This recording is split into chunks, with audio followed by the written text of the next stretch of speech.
Happy Independence Day! My name is Poor Andy, the Dungeon Miser, and today I have a special episode just for the 4th of July.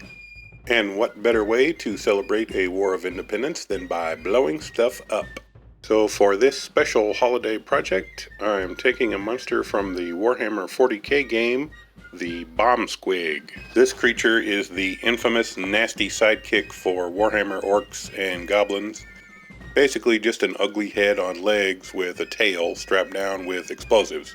It's a nasty piece of work, but it's a bit too futuristic, way too expensive, and it doesn't really fit in with a fantasy game. So I want to reimagine this beast for Dungeons & Dragons and save a lot of money in the process.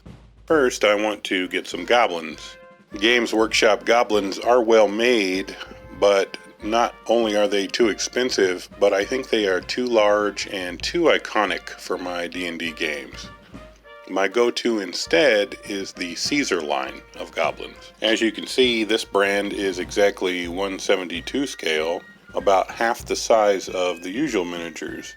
To me, these are the best goblins because they are so puny, exactly how I imagine they should be.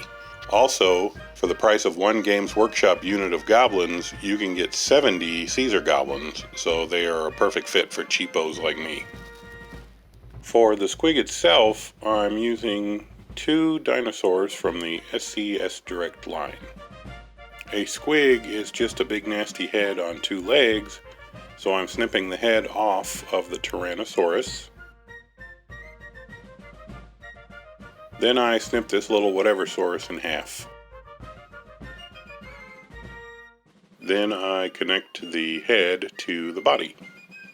I used a pin to make sure that he stays together.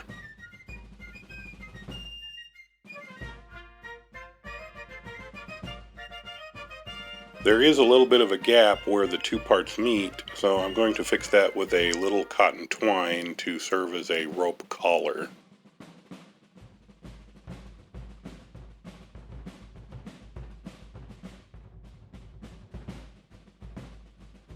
When the collar is done, I use a little more cotton twine to make a harness around the body and the tail, just a figure 8. Now for the explosives. For the little round bombs, I have some 5mm plastic beads. A drop of glue goes in one of the holes, and then a bit of wire goes in for the fuse. I cut the wire a little long, and then when the glue is set, I just trim it to size.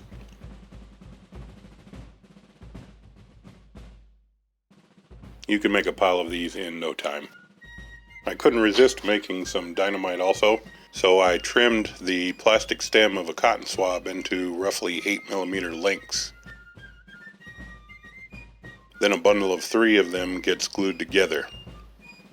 For the fuse, I twist 3 wires together and trim the bottom into 3 separate wires, and those ends fit nicely into the tubes. The other end gets snipped off, and it's a fuse. When the glue's all dry, the bombs and the dynamite can be added to the rope harness like a bandolero.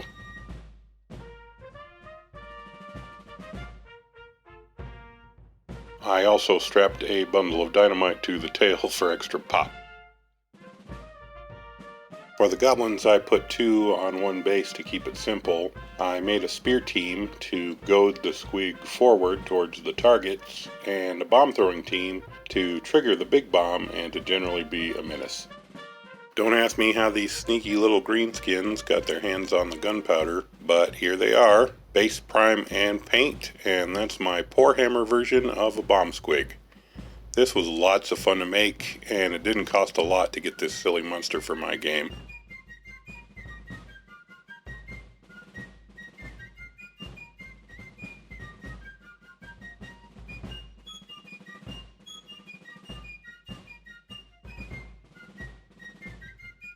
It was 60 cents for the dinosaurs, $1.36 for the goblins, 3 pennies for the bases, and 1 penny for the art supplies. So $2 for the Kamikaze Goblin Squad. Not bad for a unit that normally costs about $25. I really hope you enjoyed this special holiday project. If you like the Squig and you like the Goblins, but you don't use gunpowder in your games, you could easily leave the bombs off and use the Squig as a Goblin mount. You could add a palanquin, or you could even have it pulling a crude Goblin chariot. It's a really flexible project.